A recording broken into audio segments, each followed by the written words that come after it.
A Werewolf Shifter Romance, written by Amelia Hart. Chapter 1. The Inheritance. The keys felt heavier than they should have in Harper Vale's hand. She stood at the edge of the gravel driveway, staring at the cottage her mother had left behind, and wondered why grief still felt so raw after 6 months. The structure looked smaller than she remembered, its dark wooden beams weathered by years of mountain winters and summers alike. Vines crept up the stone foundation, wild and untended, reclaiming what humanity had tried to tame. Harper was 26 now, old enough to know that inheritances came with complications. This one came with memories she would rather have left buried. Her mother had always been distant. Not cruel, never that, but absent in the ways that mattered. Even as a child, Harper had sensed the wall between them, something cold and unyielding that no amount of reaching could breach. She had stopped trying somewhere around her teenage years, focusing instead on school, on work, on building a life in the city where emotions could be managed and controlled. The cancer had taken her mother quickly. 3 months from diagnosis to funeral. Harper had sat by the hospital bed, holding a hand that felt fragile as paper, and still her mother had looked at her with eyes that seemed focused somewhere else, somewhere Harper could never follow. "Take care of the cottage," her mother had whispered near the end, her voice barely audible over the beeping machines. "Promise me," Harper had promised. She kept her promises, even when they led her back to places she had tried to forget. The October air bit at her exposed skin as she walked up the path. Fallen leaves crunched beneath her hiking boots, the sound unnaturally loud in the stillness. The mountains rose around the property, their peaks already dusted with early snow. This far north, winter came fast and stayed long. Her mother had chosen isolation deliberately, settling here after Harper left for college. Another mystery Harper had never understood. The front door resisted when she tried the lock, wood swollen with moisture. She put her shoulder into it, and it gave with a groan that echoed through the empty rooms beyond. Dust motes danced in the afternoon light streaming through unwashed windows. The air inside tasted stale, untouched for months. Harper set her bag down and surveyed the space. The main room combined kitchen and living area, furniture covered in white sheets that reminded her too much of ghosts. A stone fireplace dominated one wall, cold and dark. Doors led off to bedrooms and a bathroom. Everything felt frozen in time, waiting. She spent the first hour opening windows, letting the mountain air chase away the staleness. The cottage had been built well, solid construction that had withstood decades. Her mother had maintained it carefully, though Harper could not remember ever seeing her hire help. By evening, Harper had managed to make the master bedroom habitable. She found clean sheets in a linen closet, the fabric smelling faintly of lavender. The bed was larger than expected, and she wondered briefly if her mother had ever shared it with anyone. There were no photos anywhere in the cottage, no personal touches that might reveal secrets. Just functional furniture and bare walls. Exhaustion crept through her bones as the sun began its descent. She had driven 8 hours to reach this place, and the weight of it pressed down harder with each passing moment. Harper made herself a simple dinner from supplies she had brought, ate standing at the kitchen counter, and tried not to think about how quiet everything was. That was when she heard it. A sound, faint and muffled, coming from somewhere below. Harper froze, fork halfway to her mouth. The cottage did not have a basement, at least not one she had ever known about. But the sound came again, unmistakable now. Something scratching, accompanied by a soft whimper that raised the hair on the back of her neck. She set down her plate and followed the noise. It led her to a door she had assumed opened to a pantry. When she tried the handle, it would not turn. Locked. Harper ran her fingers over the wood, feeling the smooth grain, and found scratches near the base. Deep gouges, as if something had clawed at it from the other side. Her heart began to beat faster. The logical part of her mind insisted there was a reasonable explanation. An animal had gotten trapped, perhaps. A raccoon or a stray cat. But another part of her, older and more instinctual, whispered warnings she could not quite articulate. The keys. Her mother had left her a ring of them. Harper retrieved it from where she had set it on the counter and tried each key until one slid home. The lock turned with a click that sounded too loud. The door opened onto stairs leading down into darkness. The scratching stopped. Silence rushed up to meet her, thick and expectant. Harper grabbed a flashlight from her bag and descended. The basement was larger than the cottage above, carved directly into the rock of the mountain. The air felt colder here, damp in a way that spoke of deep earth and hidden things. Her flashlight beam cut through the darkness, revealing stone walls and a dirt floor. Boxes lined one wall, stacked and forgotten. And in the far corner, partially hidden behind an old crate, something moved. Harper approached slowly, her footsteps careful. The beam of light caught white fur first. Then the shape resolved itself. A wolf pup, small and trembling, curled into a tight ball. Its eyes reflected the light, twin points of blue that watched her approach with a mix of fear and something else she could not name. "Hey there," Harper whispered, crouching down a few feet away. "What are you doing down here?" The pup did not move, but its eyes tracked her every motion. Harper could see now that it was young, probably only a few months old. Its fur was pure white, unmarked by any other color, and matted with dirt. One of its front legs was held at an odd angle, possibly injured. Wolves were supposed to be extinct in this region, at least to the human world. To shifters, they had merely learned to disappear. She had read that somewhere, back when her mother first moved here. Harper had researched the area out of concern, worry that her mother had chosen somewhere too remote, too dangerous. The articles had reassured her that large predators had been hunted out decades ago. Yet here was evidence to the contrary. The pup whimpered again, and something in Harper's chest tightened. It was hurt and alone. Whatever else it might be, it was also suffering. She had always been drawn to wounded things, a trait her mother had found both admirable and foolish in equal measure. "I am not going to hurt you," Harper said, keeping her voice soft. "Let me help." She moved closer, inch by careful inch. The pup watched but did not retreat. When Harper finally reached it, she could see the extent of the injury. The front leg was not broken, but there were cuts along its side, partially healed, but still angry and red. Whatever had happened to it had happened days ago, maybe longer. Harper pulled off her jacket and wrapped it around the pup, lifting it carefully. It weighed less than she expected, its body tense but not struggling. She carried it back up the stairs, mindful of the injured leg, and set it down on the kitchen floor in a nest of blankets she pulled from the linen closet. The pup accepted water from a bowl she filled, drinking desperately.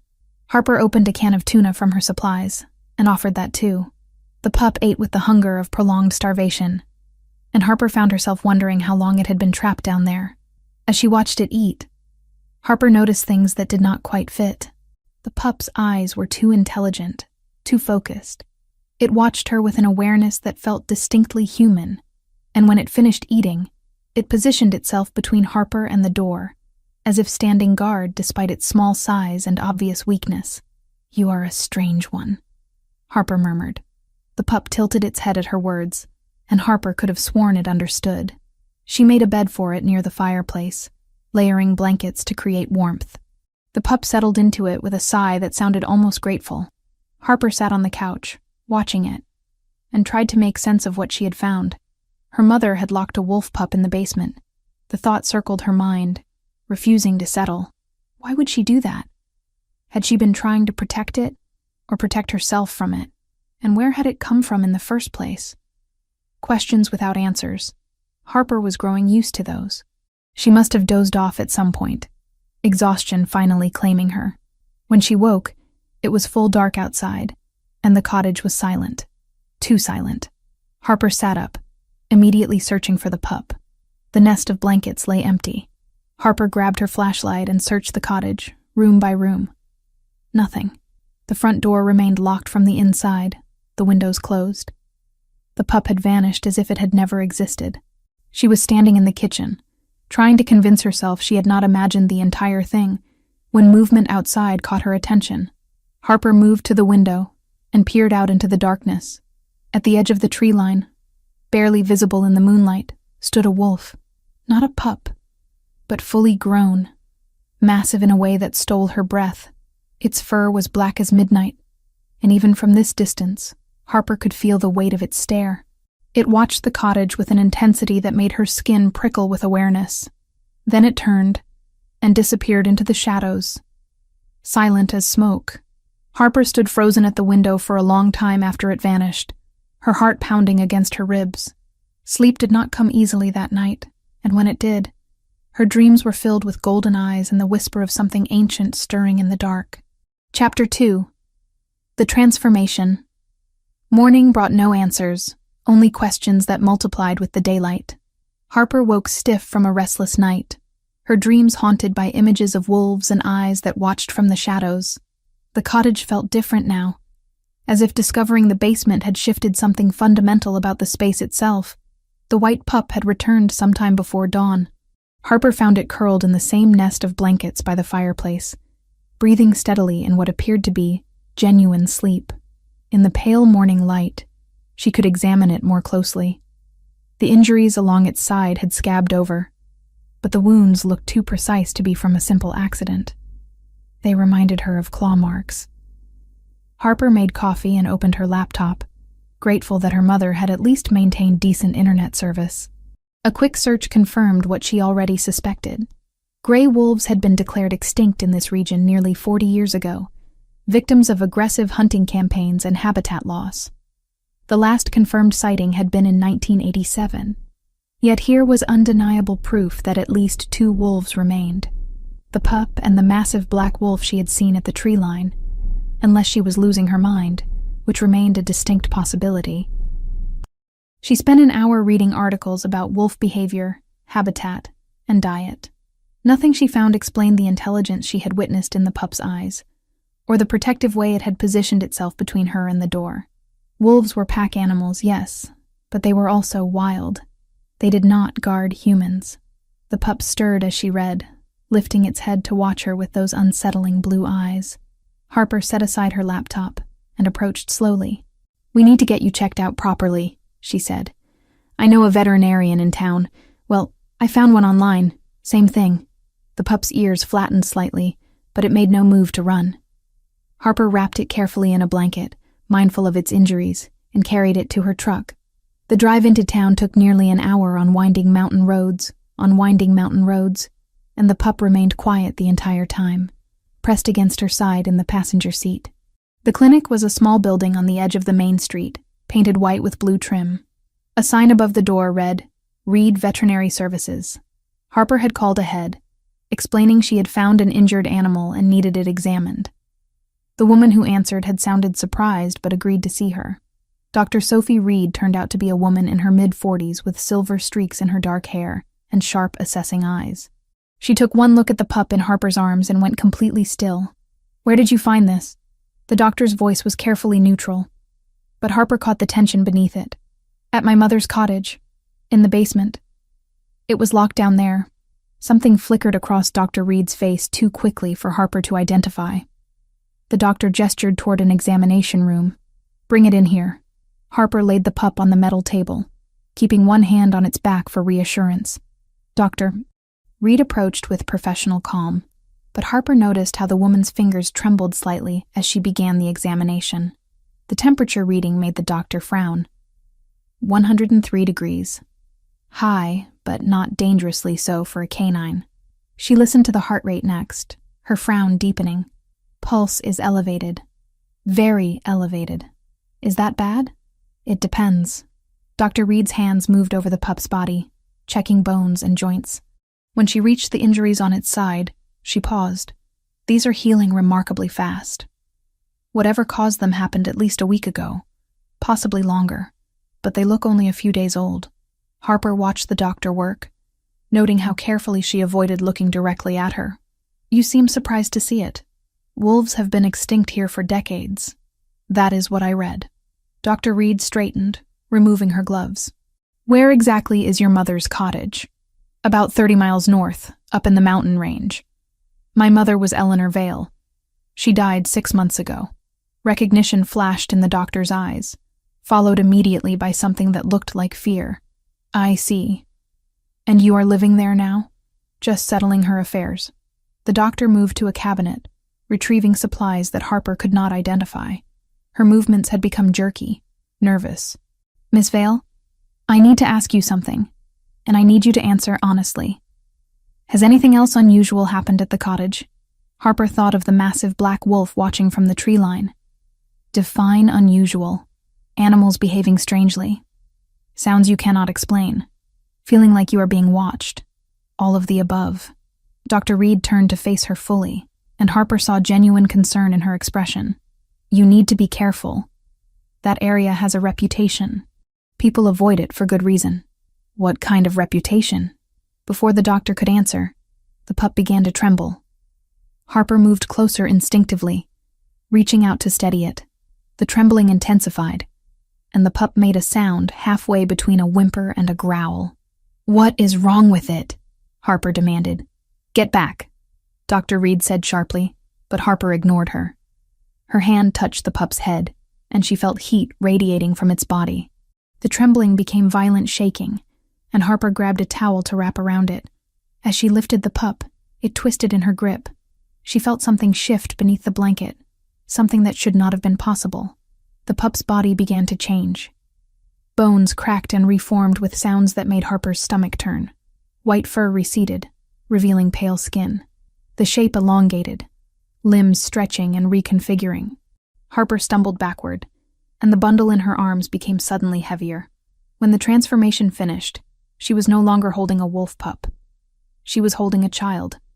A boy, no more than 6 years old, with tangled blonde hair and terrified blue eyes. He was naked except for the towel, shaking violently, and staring at Harper with an expression of pure panic. Please, he whispered, his voice hoarse. Please do not let them find me. Harper's mind refused to process what she had just witnessed. The logical part of her brain insisted this was impossible, that she was hallucinating, that there had to be a rational explanation. Hours later, the image still replayed behind her eyelids, fur peeling into skin, the sound of bones realigning. No amount of logic could file it neatly away. But the child in her arms was solid and real, and she could still feel the echo of that transformation against her skin. Dr. Reed moved with sudden efficiency, grabbing clothes from a drawer and helping Harper dress the boy. Her face had gone pale, but her hands were steady. His name is Tom, the doctor said quietly. He went missing 2 weeks ago. Tom grabbed Harper's shirt, his small fists twisting the fabric. Uncle is looking, but bad men came first. They hurt me. Who are these bad men? Harper's voice sounded distant to her own ears. I do not know their names. They smell wrong, like anger and death. Tom's eyes filled with tears. I ran and ran, but they chased me. Then the door closed and I was stuck in the dark. Harper looked at Dr. Reed over the child's head. The doctor met her gaze and nodded once, a gesture that seemed to carry volumes of unspoken meaning. Take him back to the cottage, Dr. Reed said. Keep him hidden, and whatever you do, do not trust anyone who comes looking. What is he? Harper had to force the words out. A shifter. A werewolf, if you prefer the old term. Doctor. Reed moved to the window, peering out at the street. His uncle is looking for him, the Alpha King himself, which means you are now at the center of something much larger and more dangerous than you can imagine. Harper wanted to argue, to demand better explanations, but Tom was shaking so hard his teeth chattered. Whatever else was true, this child was terrified and hurt. The rest could wait. She carried Tom to her truck, Dr. Reed walking beside them to provide cover. As Harper secured him in the passenger seat, the doctor leaned close. Your mother knew, she whispered. She knew what lives in these mountains. She protected that cottage for a reason. Before Harper could respond, Dr. Reed stepped back and closed the truck door. Harper started the engine and drove. Tom huddled against her side, small and frightened and impossibly real. The drive back passed in a blur. Tom did not speak, and Harper could not find words that made sense of anything. When they reached the cottage, she carried him inside and settled him on the couch with more blankets. Only then did she allow herself to examine what had happened. A child who could transform into a wolf. A species that should not exist. Her mother's cottage that had somehow become a refuge for the impossible. Harper looked at Tom, who watched her with ancient eyes in a young face, and made a decision. Whatever was coming, whatever dangers Dr. Reed had hinted at, this child needed protection. And Harper Vale kept her promises, even the ones she made to herself. "You are safe here," she told him. "I will not let anyone hurt you." Tom's eyes filled with tears again, but this time he smiled. It was a small, fragile thing, but it was trust. Harper felt the weight of that trust settle around her shoulders. Outside, the sun began its descent toward the mountains. Inside the cottage, Harper sat with a child who was not quite human and waited for the world to make sense again. She had a feeling she would be waiting a very long time. Chapter 3. The Alpha King dawn had barely broken when the knock came. 3 sharp raps against the door, authoritative and impossible to ignore. Harper jerked awake from where she had dozed on the couch, her body stiff from keeping watch over Tom through the night. The boy slept curled in a tight ball nearby, his breathing finally steady and calm. The knock came again, harder this time. Harper rose carefully, trying not to wake Tom, and moved to the window. A man stood on her porch, tall and imposing even in stillness. Dark hair caught the early light, and when he turned his head slightly, she saw the sharp lines of his profile. He was probably in his early 30s, wearing jeans and a dark jacket that did nothing to hide the powerful build beneath. Something about him made her pulse quicken. Not fear, exactly, but recognition on a level she could not explain. Harper opened the door but kept the chain lock engaged. "Can I help you?" The man's eyes locked onto hers, and the world seemed to tilt. Amber. His eyes were the color of aged whiskey, intense and burning with barely contained emotion. And his scent hit her immediately, that same rich, woody smell she had noticed outside, the one that had clung to the black wolf. The realization struck her like a physical blow. The black wolf. That was you. Something flickered in his expression. Relief, perhaps, or surprise. "Yes, I have been watching the cottage for days, trying to track his scent. When I saw you arrive, I thought you might be another threat. Who are you?" "Nathaniel Hunt." His voice was low, controlled, but she heard the desperation beneath it. "And I have been searching for 2 weeks for a child who means everything to me. You have him. I can smell Tom here. Please, let me in." "Why should I trust you?" "Because I am his uncle, his guardian, and the Alpha King of these territories." Nathaniel took a step closer, and Harper fought the urge to step back. "Because if you have kept him safe this long, you already know what he is, and you know he needs protection I can provide." Harper studied his face, weighing her options. The desperation in his eyes was real, and that scent, undeniable now, matched the wolf she had seen watching from the trees. Finally, she released the chain and opened the door fully. Nathaniel stepped inside, and the cottage suddenly felt much smaller. He was even taller up close, probably 6'3", and his presence filled the space in a way that made her hyper-aware of every breath, every movement. Then his gaze found Tom, still sleeping on the couch, and everything else fell away. Nathaniel crossed the room in 3 long strides and dropped to his knees beside the boy. His hands hovered over Tom's small form, trembling slightly, before he gently touched the child's shoulder. "Tom," he whispered. "God, Tom." The boy's eyes opened slowly. For a moment, he stared up at Nathaniel in confusion. Then recognition dawned, and he launched himself into the man's arms, with a cry that broke Harper's heart. "Uncle Nate! Uncle Nate! I thought they got you too." Nathaniel wrapped Tom in an embrace that spoke of weeks of terror and grief. His eyes closed, and Harper saw a tear escape down his cheek before he buried his face in Tom's hair. The raw vulnerability in that moment made her chest ache.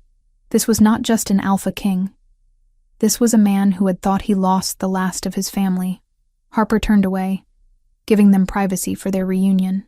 She moved to the kitchen and started coffee, her hands needing something to do. The sound of Tom's sobbing and Nathaniel's quiet reassurances filled the cottage, and she found herself blinking back her own tears. Several minutes passed before Nathaniel joined her, Tom clinging to his side like a burr. The boy had not let go of his uncle's hand since waking. "Thank you," Nathaniel said. His voice was hoarse with emotion. "For protecting him." for keeping him safe when I could not find him. I did not know what else to do. Harper poured coffee and offered him a mug. He was hurt and terrified. I could not just leave him. Nathaniel accepted the coffee, but his attention remained on Tom, checking him over with eyes that missed nothing. The wounds are healing well.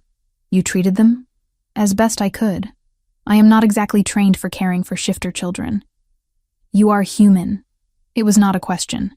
Apparently that is up for debate, Harper said, more sharply than she intended. My mother was apparently a shifter. She never told me, so I have no idea what I am. Interest sparked in Nathaniel's eyes. Eleanor Vale was your mother. You knew her? Not personally, but her name is known. She left the shifter world decades ago. We thought her line had ended. His gaze traveled over Harper with new intensity, assessing. If she was your mother, you may carry dormant genes. Before Harper could respond, Tom tugged on Nathaniel's hand. She saved me, Uncle Nate. When I was scared and the bad men were close, I hid in the basement.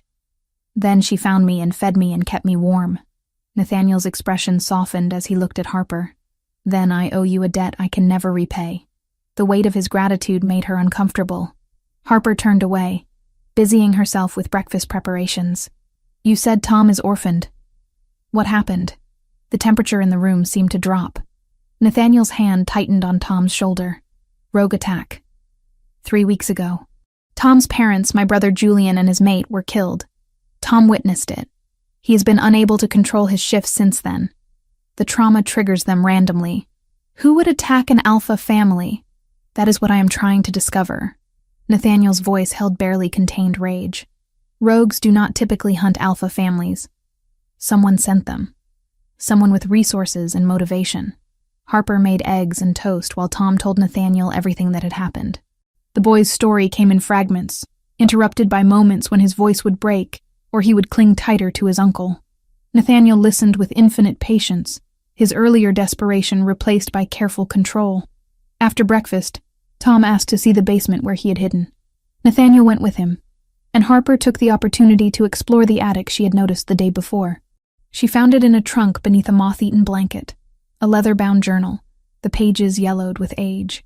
Her mother's handwriting filled the first page. Harper sat on the dusty floor and began to read. The journal detailed a life Harper had never known existed. Her mother had been born into a shifter pack, raised with expectations of finding a mate and producing strong offspring. She had found that mate at 19, a young alpha who promised her everything. Then he rejected her. The entry describing that moment made Harper's chest ache. Her mother's pain bled through every word. The rejection had been public, humiliating, delivered without explanation or mercy. Worse, Eleanor had been pregnant. The rejection caused her to miscarry, losing the shifter child she had carried. After that, her mother had suppressed her shifter nature through sheer will and isolation, building wards around herself that slowly killed her connection to her wolf. She had fled to the mountains and lived alone, protecting the cottage that became her sanctuary. Harper closed the journal, her hands shaking. Her mother's distance finally made sense. The walls between them had not been about Harper. They had been about protecting her from a world of pain and rejection. She descended from the attic to find Nathaniel standing in the hallway, as if he had been waiting for her. Tom was back on the couch, playing with a toy truck. You found something, Nathaniel said, his eyes on the journal in her hands. My mother's history. Harper's voice was thick. She was rejected by her mate. She lost a baby. She spent the rest of her life hiding from your world. Nathaniel's expression darkened. Rejection is a wound that never fully heals. For your mother to survive it and build a life afterward speaks to incredible strength. She was alone. Always alone. Perhaps. But she left you this place. These protections. Nathaniel gestured to the cottage around them. She may not have been able to give you the truth, but she gave you a refuge. That counts for something. Harper wanted to argue, but the emotional weight of the past 2 days crashed over her. She swayed slightly, and Nathaniel was there immediately, his hand on her elbow steadying her. The touch sent electricity through her arm.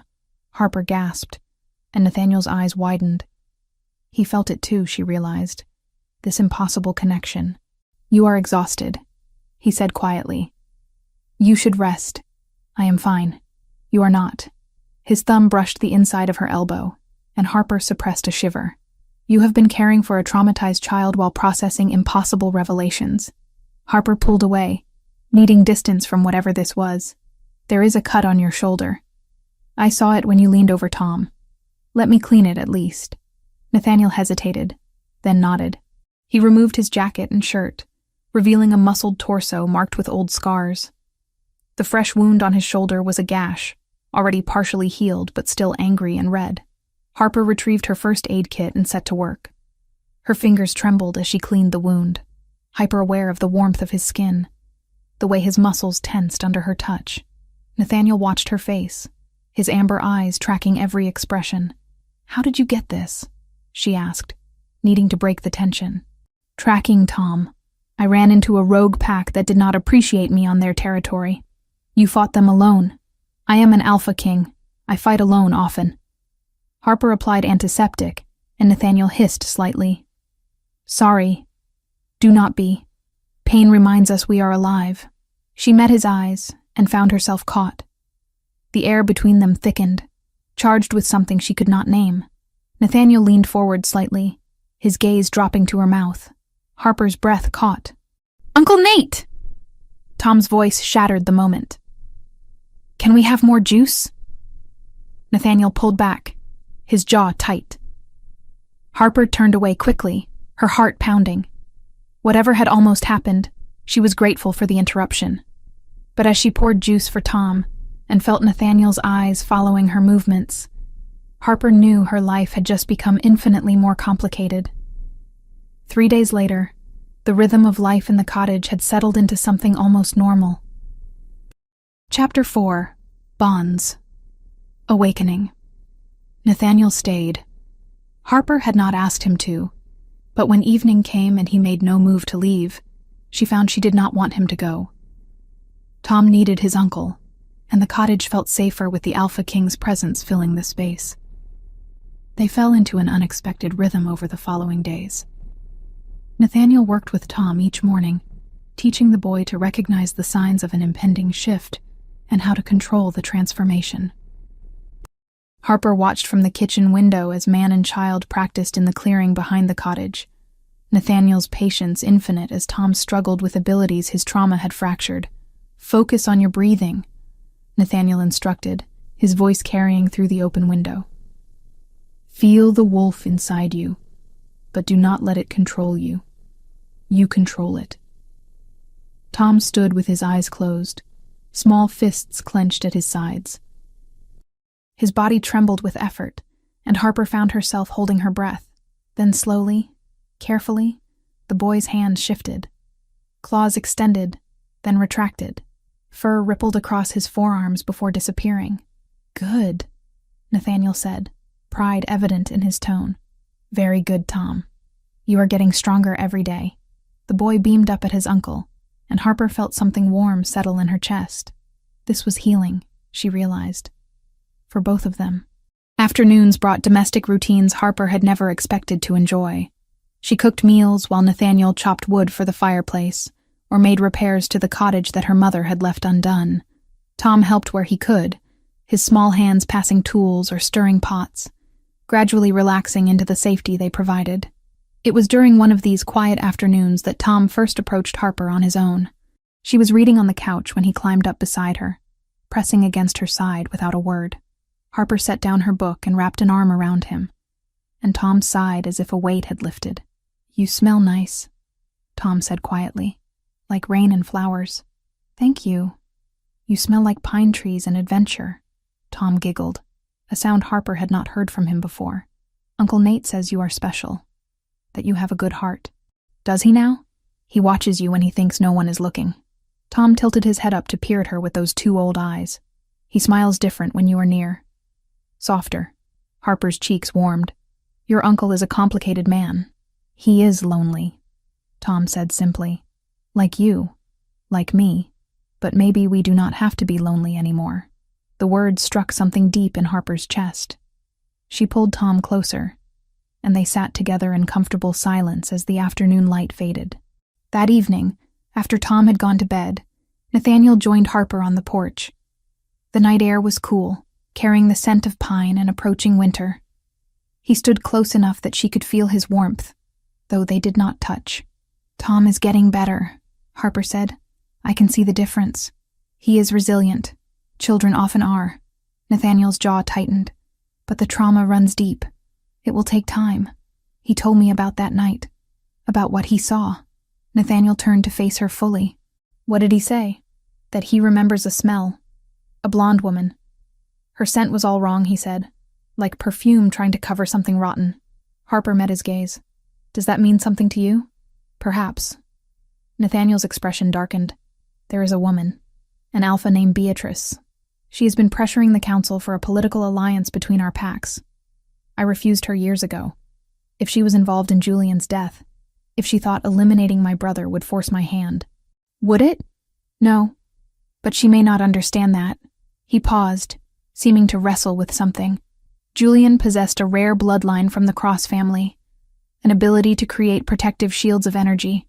It is incredibly rare, manifesting perhaps once every few generations. If Tom inherited that ability, he would be extremely valuable and extremely vulnerable. Does Tom have it? He is too young to manifest such powers. Most shifters do not show specialized abilities until at least 10 years old, sometimes older. Nathaniel's hands gripped the porch railing. But if Beatrice believed she could control Tom through me, she could essentially control access to that power when it emerges. Harper processed this new information. So, Tom is in danger, not just because of what he witnessed, but because of what he might become. Yes, and the council is pushing you toward this woman anyway. They do not know about her potential involvement. They see only political advantage. Nathaniel's voice held frustration. A union with Beatrice would strengthen our territories, bring stability. On paper, it makes sense. Something cold and sharp twisted in Harper's gut. Jealousy, she realized with surprise. She had no right to feel possessive of this man she barely knew. Yet the thought of him with someone else made her want to bare teeth she did not have. "What do you want?" The question came out rougher than intended. Nathaniel's eyes found hers, and the intensity in them stole her breath. That is becoming dangerously clear. Before Harper could respond, a scream shattered the night. They both ran inside to find Tom thrashing in his sleep, caught in the grip of a nightmare. His body convulsed, and Harper watched in horror as the shift took him involuntarily. Bones cracked and reformed. The boy's cries became inhuman howls as his wolf fought for control. Furniture splintered under flailing limbs. Tom's wolf was larger than it should have been, swollen with panic and pain. His claws gouged the wooden floor, and foam flecked his muzzle. "Tom!" Nathaniel moved to restrain him, but the boy was beyond reason. Harper acted on instinct. She dropped to her knees beside the thrashing wolf and placed her hands on his head. "Tom, listen to my voice. You are safe. You are here with us. Nothing can hurt you." The wolf snapped at her, teeth grazing her arm. Harper did not pull away. She kept her voice low and steady, pouring every ounce of calm she could muster into her words. Heat built in her palms where they touched fur, spreading up her arms and through her chest. "That is it," she murmured. "Feel the fear, but let it go. You do not have to hold on to it anymore." Gradually, impossibly, the wolf began to still. His breathing slowed. The wild panic in his eyes faded, replaced by confusion and exhaustion. Under Harper's hands, she felt his body temperature drop from scalding to merely warm. The tension bled out of his muscles. Tom shifted back to human form and immediately curled into Harper's lap, sobbing. She held him, rocking gently, and found her own face wet with tears. When she looked up, Nathaniel was staring at her with an expression she could not decipher. Awe, perhaps, or fear. "What did you do?" he asked quietly. "I do not know. I just wanted him to feel safe." Nathaniel knelt beside them, his hand hovering over Tom's sleeping form. He should still be panicking. Trauma-induced shifts do not end that quickly. It takes hours for a shifter to calm down after an episode that severe. His eyes found hers. "You healed him somehow. Soothed his wolf on a level I have never seen. That is impossible. So is a human calming a feral shifter with touch alone." Nathaniel reached out slowly and brushed his fingers against Harper's arm, where Tom had bitten her. The skin was unbroken. You should be bleeding." His teeth broke through. "I saw it." Harper looked down at her arm. He was right. There was blood on her sleeve, but the skin beneath was unmarked. "Perfect. What am I?" she whispered. "Something rare." Nathaniel's voice was rough. "Something precious." They carried Tom back to his bed and tucked him in. The boy did not wake, his sleep finally peaceful. Nathaniel checked the destroyed furniture with a resigned sigh, then returned to where Harper stood in the kitchen, trembling with aftershocks. "Sit," he commanded gently, guiding her to a chair. "You need to process what just happened. I do not understand any of this. Your mother's bloodline runs deeper than you know." Nathaniel poured her water and crouched in front of her chair so they were eye level. "Healing abilities are rare among shifters. Most can only accelerate their own recovery. What you just did, calming a feral wolf and healing simultaneously, that is extraordinary. My mother never mentioned anything like this. She probably never manifested it. Suppressing her wolf would have suppressed all her abilities." His hands covered hers where they rested on her knees. "Harper, you need to understand something. If word of this gets out, if others learn what you can do, you will become a target. Healers are valuable beyond measure." The weight of his words settled over her. "What should I do?" "Stay here. Let me protect you both." Nathaniel's grip tightened. "The council wants me to choose Beatrice for political reasons. But if I do that, I cannot keep you safe. A political mate would demand I distance myself from anything that threatens the alliance." "Then choose her." The words tasted like ash. "If it is what is best for your people, what if what is best for my people is not what my wolf wants?" Nathaniel's eyes blazed amber. "What if everything in me is screaming to stay here, to guard this cottage and everyone in it, to claim what is mine?" Harper's breath caught. "Nathaniel, I feel the bond forming," he continued, voice raw. "Every moment I spend here it grows stronger. When I try to leave, even to hunt, my wolf fights me. It wants to stay near you, protect you, and I am losing the battle to maintain control. We barely know each other. I know you protected my nephew when you had no reason to trust him. I know you calmed his nightmares when I could not. I know that being near you feels like coming home after a lifetime of wandering." He stood abruptly, putting distance between them. "And I know that is terrifying for both of us." Harper rose on shaky legs. "My mother's mate rejected her. It destroyed her. I am not him. How can I know that?" Nathaniel turned back, and the pain in his eyes matched her own. "You cannot, and I cannot promise this ends well. But I can promise that what I feel is real. The wolf bond does not lie." They stood in the dim kitchen, the space between them charged with everything they could not say. Harper wanted to close that distance, to test the truth of his words with touch, but fear held her in place. Fear of repeating her mother's mistakes. "I need time," she finally said. Nathaniel nodded slowly. "Time is something we may not have much of, but I will give you what I can." He left her standing alone in the kitchen, retreating to the guest room he had claimed. Harper remained frozen, her heart pounding, wondering if she was making the wisest decision of her life or the biggest mistake. Outside, the wind picked up, carrying with it the scent of distant snow. Winter was coming, and with it, Harper sensed, would come choices that could not be avoided. Chapter 5. The Awakening. The changes started small. Harper woke one morning to find she had crushed a coffee mug in her grip without realizing it. This time the strength didn't just comfort her, it frightened her. What had once been healing now felt like command. The ceramic shattered in her hand, pieces falling to the floor, but her skin remained uncut. She stared at her palm, at the strength that should not have been there, and felt the first stirrings of real fear. Nathaniel noticed. He noticed everything. "Your reflexes are faster," he said that afternoon, watching her catch a falling knife by the handle before it hit the ground. Most humans would not have reacted in time. Lucky, I guess. Luck has nothing to do with it. He stepped closer. "Let me check something." His hand pressed against her forehead, and she felt the coolness of his palm. Nathaniel's eyes widened slightly. "Your temperature is elevated, around 101 degrees. Maybe I am getting sick." "Harper," his voice was gentle but firm, "you need to stop denying what is happening. Your mother was a shifter. She suppressed her nature. But the genes do not disappear. They lie dormant for generations, then manifest under the right circumstances. What circumstances? Stress, danger, being surrounded by shifters. All of it is waking something inside you. Nathaniel met her eyes.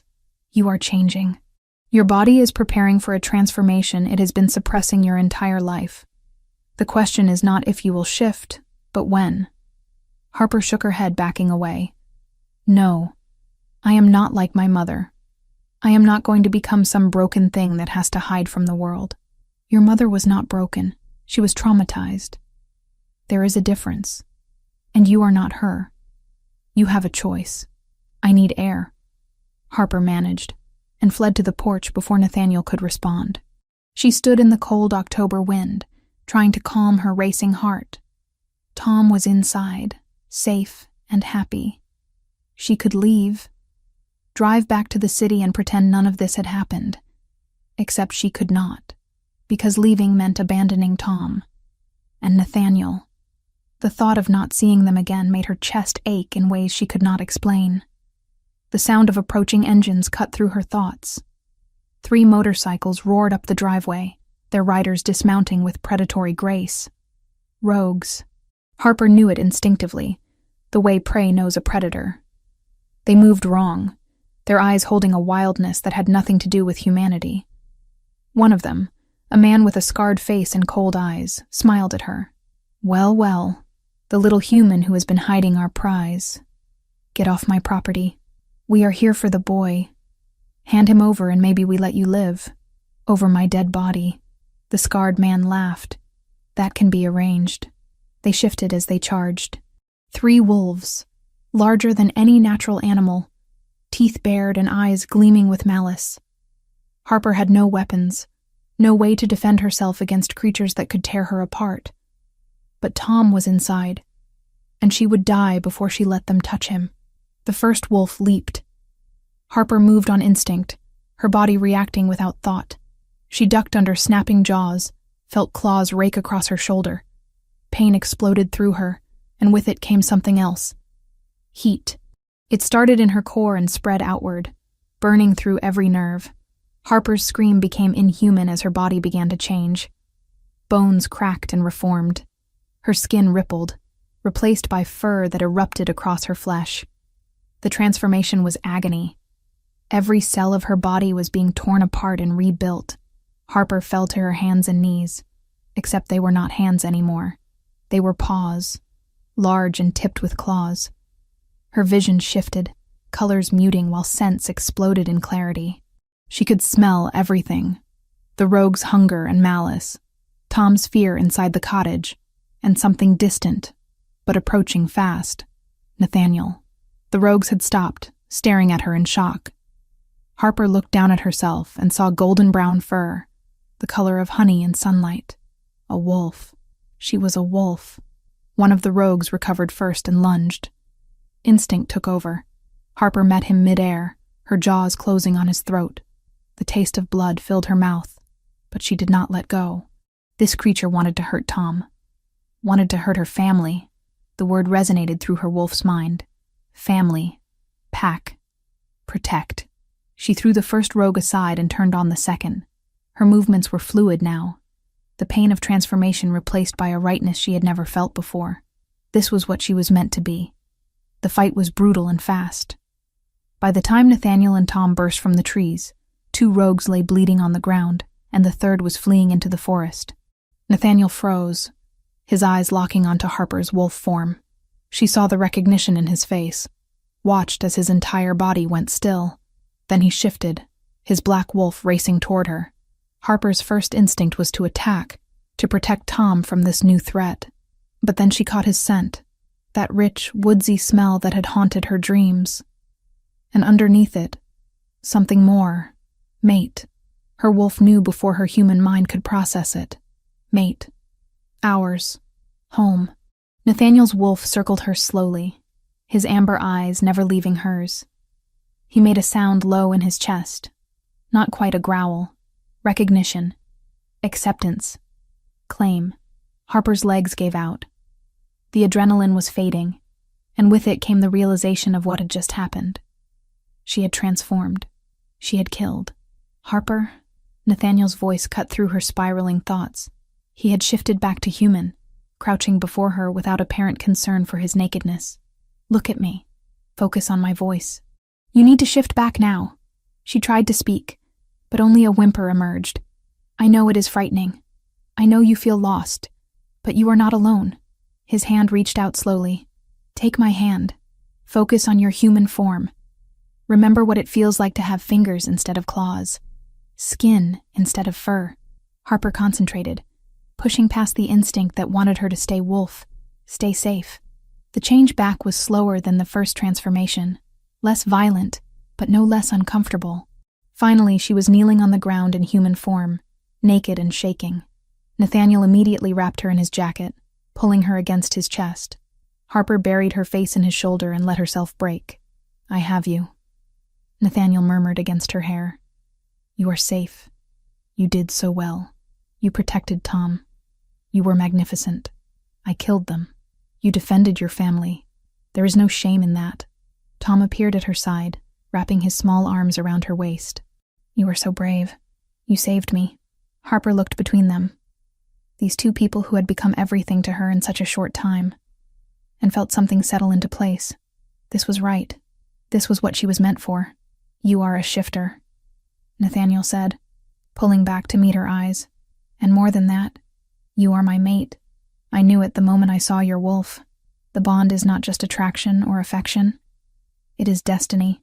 Our souls were made to fit together. That is why everything feels so intense between us.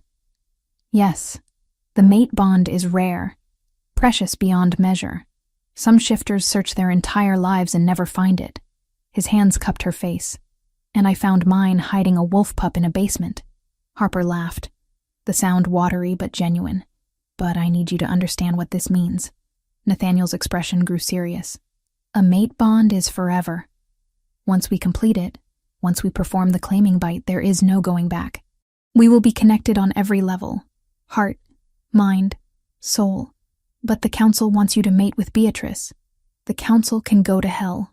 The words were said with such finality that Harper's breath caught. I will not claim another when my true mate stands before me. Politics be damned. Your people need you, and I need you. Nathaniel's thumb brushed her cheek. Do not ask me to choose between duty and destiny. I have already made my choice. Harper's heart pounded. Everything in her wanted to say yes, to complete this bond and make it permanent. But fear still lingered. My mother's mate rejected her after the claiming. The bond can be broken. Pain flashed across Nathaniel's face. Rejecting a true mate is possible, but it destroys both parties. It requires deliberately severing the soul bond. What your mother's mate did was an act of cruelty I cannot fathom. He pulled her closer. I swear to you, Harper, I will never do that, but I cannot force you to trust me. That is something you have to choose. The space between them crackled with tension. Harper was hyper-aware of every point where their bodies touched, of the heat building between them. She wanted him, wanted this. But the claiming bite was permanent, and she was not ready for that level of commitment. Not yet. Can we take this slowly? She asked. Can we be together without the claiming? Just for now. Nathaniel's jaw tightened, but he nodded. Yes, though my wolf will fight me every moment. It wants to mark you, to make sure everyone knows you are mine. And what about what I want? His eyes blazed. What do you want, Harper? You, she breathed. Just you. Nathaniel kissed her then, and Harper felt the world fall away. There was only this, only him, only the rightness of his hands on her skin, and his breath mingling with hers. They came together with the desperation of people who had been denying themselves too long. Later, wrapped in blankets on the cottage floor with Tom safely asleep upstairs, Harper traced the lines of Nathaniel's chest and tried not to think about the future. For now, this was enough. It had to be, but she could feel Nathaniel's restraint in every touch, see it in the way his eyes lingered on her throat where a claiming bite would go, and she knew that this fragile balance could not last forever. Chapter 6. The Choice. The summons came 3 days after Harper's first transformation. A formal letter, sealed with the crest of the Alpha Council, delivered by a stern-faced courier who would not meet her eyes. Nathaniel read it in silence, his jaw growing tighter with each line. "They are calling an emergency session," he said finally. "Tomorrow night. They want answers about the rogue attacks. And about you." Harper's stomach dropped. "They know. Beatrice made sure of it. The rogues who fled reported back before I could hunt them down. Now the council knows I have been harboring a newly turned shifter and refusing to present myself for political negotiations." He crumpled the letter in his fist. "They are going to force my hand." "What does that mean?" Nathaniel's eyes met hers, and Harper saw something she had never seen before in them. Defeat. "It means I have to choose. Publicly. Between my duty as Alpha King and my mate." The word hung in the air between them. Mate. They had been together, shared intimacy and trust, but Harper had not completed the claiming, had not made it permanent, and now that hesitation might cost them everything. "What will you choose?" Harper asked, though she already knew the answer. She could see it in the tension of his shoulders, the way he could not quite meet her eyes. "I have to think of my people, of the stability they need, of Tom's safety." Nathaniel's voice was rough. "If I claim you now, if I reject Beatrice publicly without proof of her crimes, I will lose the council's support. And without that support, I cannot protect anyone." Harper nodded, feeling something crack inside her chest. "I understand." "Harper." "No, I do. You have responsibilities. People who depend on you. I am just one person." She forced the words out past the tightness in her throat. "Do what you have to do." The council meeting took place in a lodge 2 hours north, a neutral ground where the regional alphas gathered to settle disputes and make territorial decisions. Harper was not invited, but she watched from the cottage as Nathaniel dressed in formal clothing that made him look every inch the king he was. "I will fix this," he said before he left. "I swear to you, I will find a way to make this right." But Harper saw the doubt in his eyes, and she said nothing as he walked out the door. Tom clung to her after Nathaniel left, his small body trembling. "It is my fault," he whispered. "If I had not come here, if Uncle Nate did not have to protect me, he could be with you. That is not true. None of this is your fault, but everyone is fighting because of me. My parents died because of me." Harper pulled him close, her heart breaking. "Your parents died protecting you because they loved you. Just like your uncle loves you. Just like I love you. You are not a burden, Tom. You are a gift." Tom buried his face in her shoulder and cried, and Harper held him until he fell into exhausted sleep. She did not sleep, could not sleep. She lay awake waiting for Nathaniel to return, hoping against hope that he had found another way. But when he finally walked through the door just before dawn, his face told her everything she needed to know. "It is done," he said quietly. "I told the council I would consider Beatrice's proposal, that I needed time to properly evaluate the political benefits. You rejected me." The words came out flat, emotionless. "I delayed the decision. I bought us time to find proof against Beatrice." But Nathaniel could not look at her, and Harper knew the truth. In front of the council, in front of his people, he had chosen duty over love. "I need to be alone," Harper said, and walked past him to the bedroom. She heard Nathaniel start to follow, then stop. The guest room door closed a moment later, and Harper let herself collapse onto the bed. She had known this was a possibility, had known that the mate bond without claiming was fragile, incomplete, but knowing did not make it hurt any less. Tom was gone when Harper woke. She found the note on his pillow, written in a child's careful handwriting. "I am going away so I do not get in the way anymore. Do not look for me.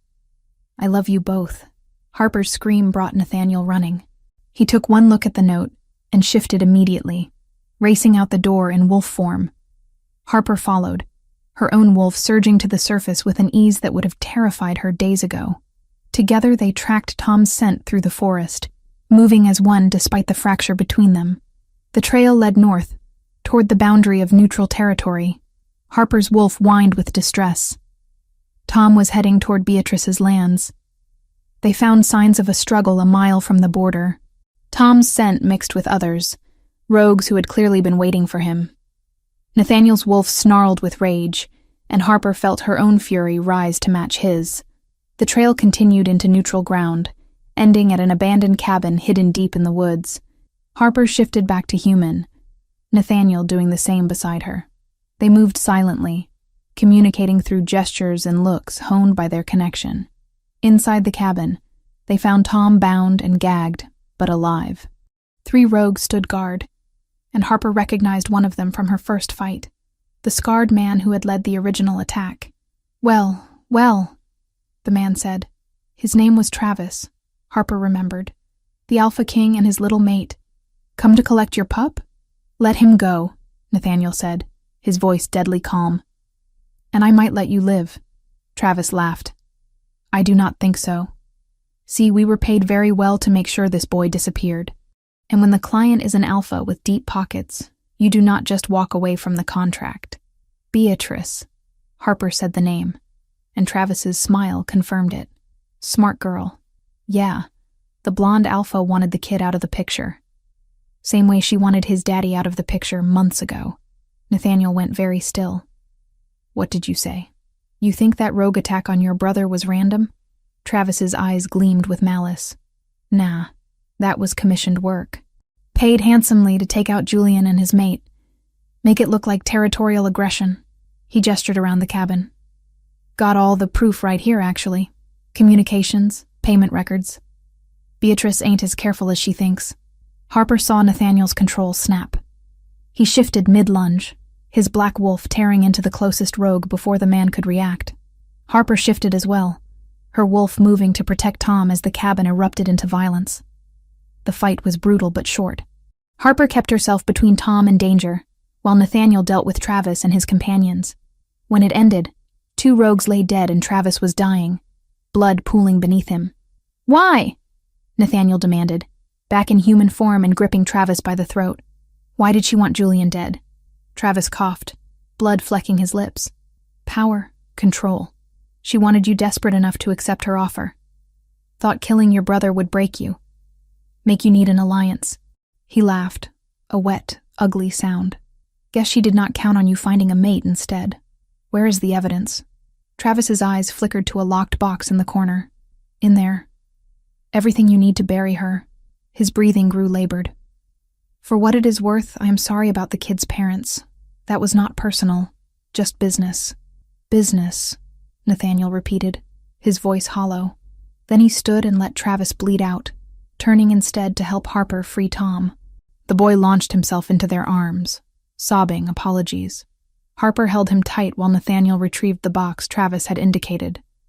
Inside were documents, communications, bank transfers. Everything the council would need to see Beatrice for what she truly was. We have her, Harper said, looking at the evidence spread across the cabin floor. This is enough. Yes. Nathaniel's eyes met hers. This changes everything.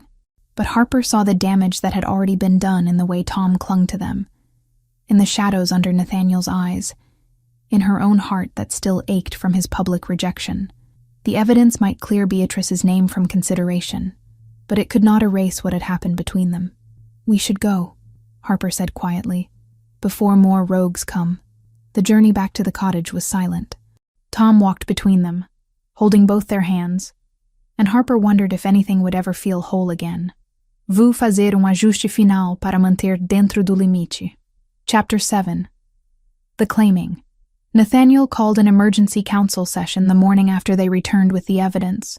The same lodge, the same gathering of territorial alphas, but this time Harper was permitted to attend. She stood at the back of the room, Tom pressed against her side, while Nathaniel presented Travis's evidence to the assembled leaders. The documents were damning. Communications between Beatrice and known rogue mercenaries. Payment records tracing back to her PAX accounts. Photographs of meetings that should never have taken place. It should have been enough to condemn her immediately, but Beatrice had allies. Powerful ones. These could be forgeries, Alpha Marcus of the Eastern Territory said, created to discredit an honorable alpha. Too many owed Beatrice favors. Reason bowed to alliances. Honorable? Nathaniel's voice was deadly quiet. She murdered my brother. She orchestrated attacks on a child. You have the word of a dying rogue, Marcus continued. A criminal who had every reason to lie, and documents that could have been fabricated. Harper watched Beatrice standing among the other alphas, her blonde hair perfectly styled, her expression wounded innocence. She looked nothing like a murderer. I propose a trial by combat, Beatrice said, her voice soft but clear. Let the old laws decide. If Alpha Nathaniel truly believes I am guilty, let him face me in honorable combat. Murmurs spread through the council. Trial by combat was ancient, rarely invoked, but still legally binding. The winner lived. The loser died. Nathaniel's jaw tightened. I accept. No, Harper said, the word torn from her. Every eye turned to her. She is trying to kill you. If she defeats you, she can claim the Alpha King position by right of conquest. She will not defeat me, Nathaniel said. But Harper saw the calculation in Beatrice's eyes. The combat was set for sunset. Harper paced the small room, her wolf restless. Tom sat quietly, his face pale. She is going to cheat, Harper said. I know. Nathaniel checked his weapons. But I cannot refuse without looking like a coward. So, you walk into an ambush? I am going to end this. One way or another. The combat circle had been drawn in the clearing, marked with ancient symbols. The council gathered around it. Harper and Tom stood at the edge, close enough to see, but unable to interfere once combat began. Nathaniel entered first, moving with warrior confidence. Beatrice followed, and Harper's wolf snarled. For the record, Beatrice said, I deny all charges, and I will prove my innocence through combat. The fight began with both in human form, circling. Then Beatrice shifted, her wolf pale blonde. Nathaniel shifted in response, his black wolf larger and more powerful. They clashed in fury. Harper watched with her heart in her throat as they fought, neither gaining clear advantage. Nathaniel was stronger, but Beatrice was fast. That was when Harper saw the rogues emerge from the trees. At least 20, moving to surround the clearing. The council members shouted in alarm. The trial had been a distraction. Beatrice had never intended to fight fair. Stay here, Harper told Tom, and shifted, racing into chaos. The battle erupted. Council alphas fought rogues while Nathaniel continued combat with Beatrice, unable to break away without violating sacred rules. Harper threw herself into the fight, her wolf moving on instinct and training. She fought beside Owen, Nathaniel's beta, taking down rogues. But there were too many. A rogue broke through, heading straight for Tom. Harper saw it happening in slow motion, her wolf too far away. Then Tom did something impossible. The boy's body began to glow. Energy poured from him, forming a shimmering dome around himself and the nearest council members. The rogue slammed into the barrier and was thrown back.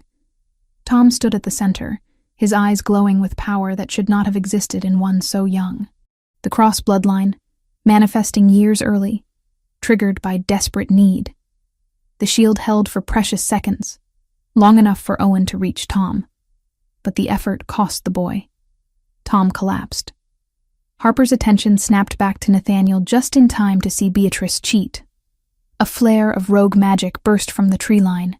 Eyes turned for a heartbeat, and in that chaos, she drew a silver blade, forbidden in honorable combat, and drove it into his shoulder. Nathaniel's wolf yelped and fell, shifting back to human. Silver was poison, and Beatrice had buried the blade deep.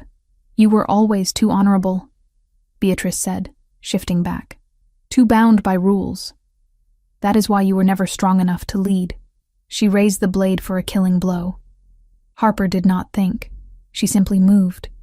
Her wolf crossed the distance in a heartbeat, slamming into Beatrice. They rolled across the ground, and Harper felt teeth sink into her flank.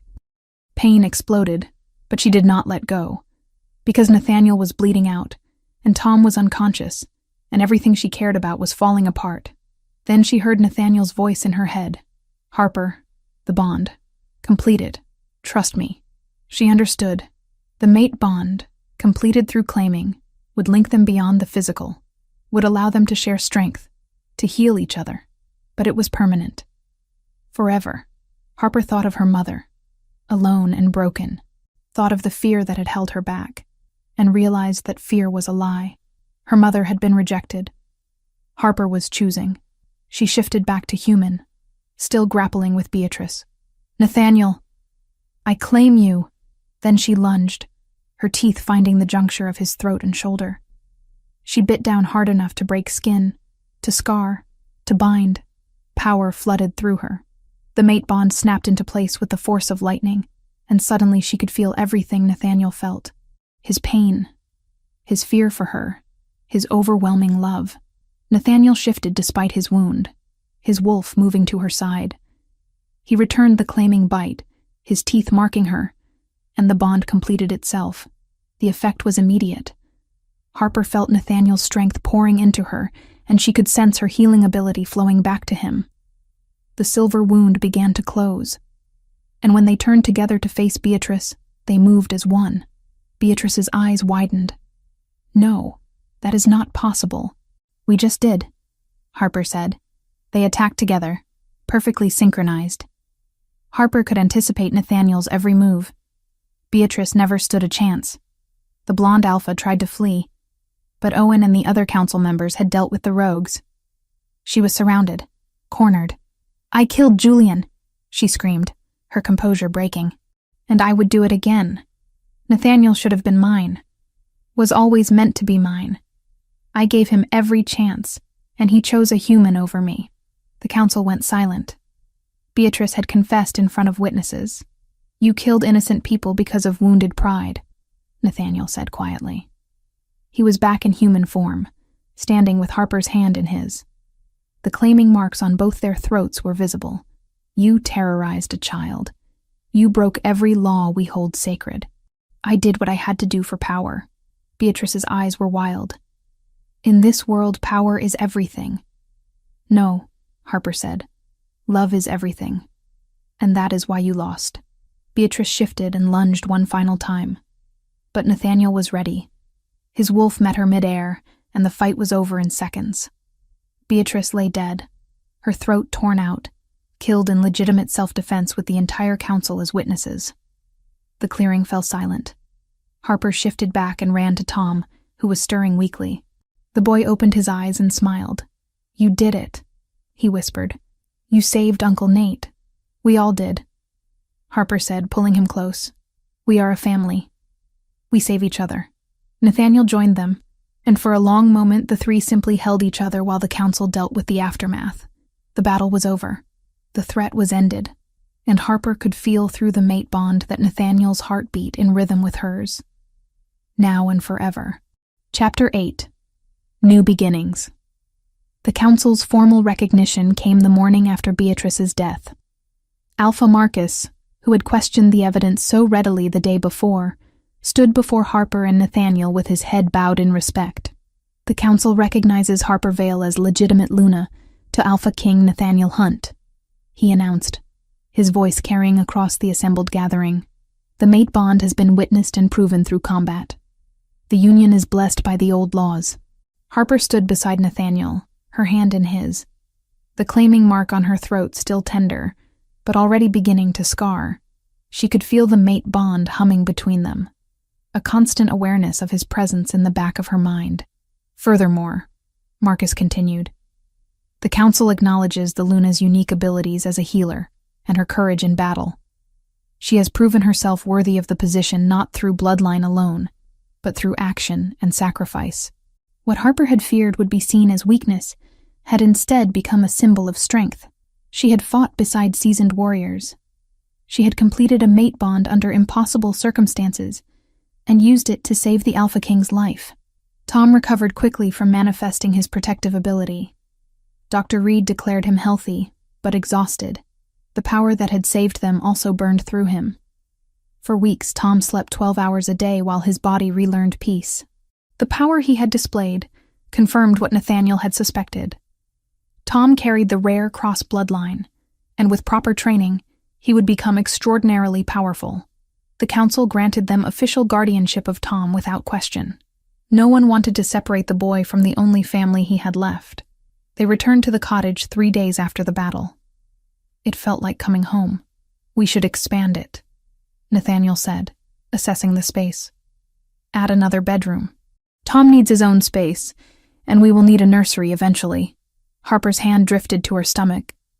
The mate bond made such things inevitable. She found the idea did not frighten her. Over the following months, the cottage transformed. Builders first reinforced the mountainside, carving terraces before raising a second floor to create proper bedrooms.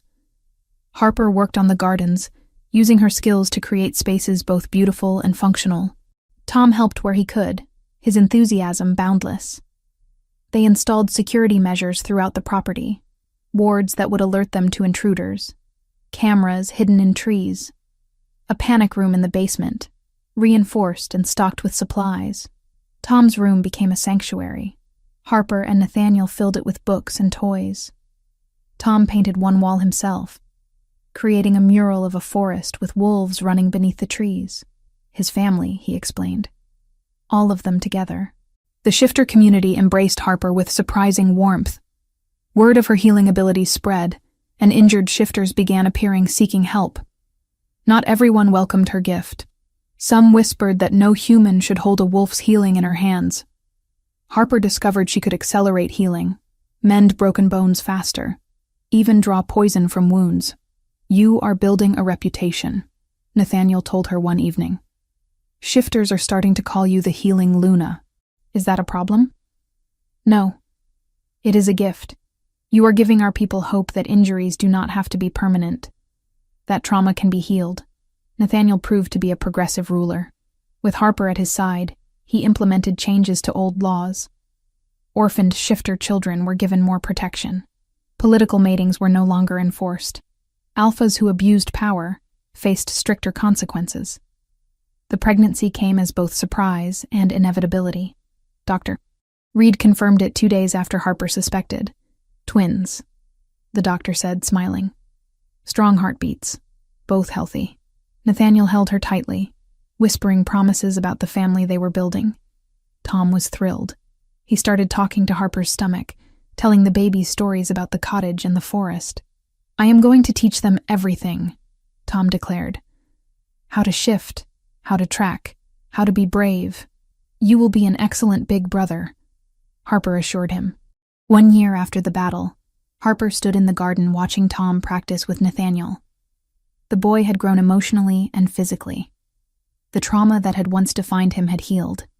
He could shift at will now, his transformation smooth. She was 6 months pregnant, her stomach round. The twins were active today, kicking and rolling. That was when Owen appeared, carrying something small wrapped in a blanket. Harper's healing sense detected injury and fear. Found her in the forest, Owen said. Orphan. Maybe 4 years old. She has been alone for days. Harper took the bundle carefully. A little girl looked up at her with huge brown eyes, her dark hair matted. She was in wolf form, too frightened to shift back, trembling. Hello, sweetheart, Harper said softly. You are safe now. No one is going to hurt you. The girl whimpered, and Harper felt her healing ability activate. Warmth flowed from her hands, soothing the child's terror. Slowly the girl shifted back to human form. Can she stay? Tom asked, appearing at Harper's side. Can we keep her? Harper looked at Nathaniel, and through their bond, she felt his answer. Yes. Always yes. What is your name? Harper asked gently. Lily, the girl whispered. Well, Lily, how would you like to stay with us? We have a warm house and good food and a boy named Tom who would very much like to have a little sister. Lily's eyes widened. Sister, if you want, Tom said, reaching out to take her small hand. I promise I will protect you.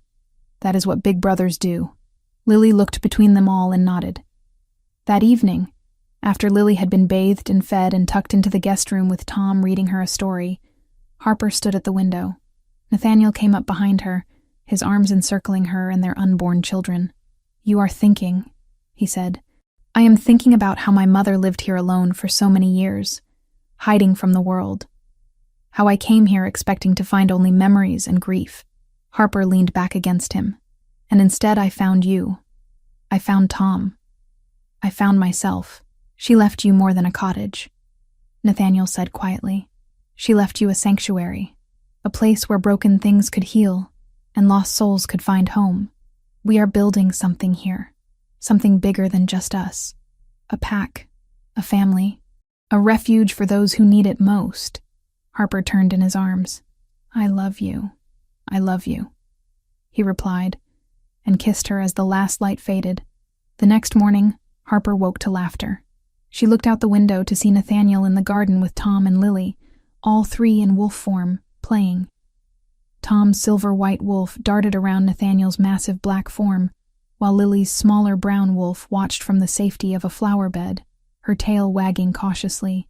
Harper rested her hand on her pregnant belly, feeling the twins move. She thought of her mother, alone in this cottage, broken by rejection and loss.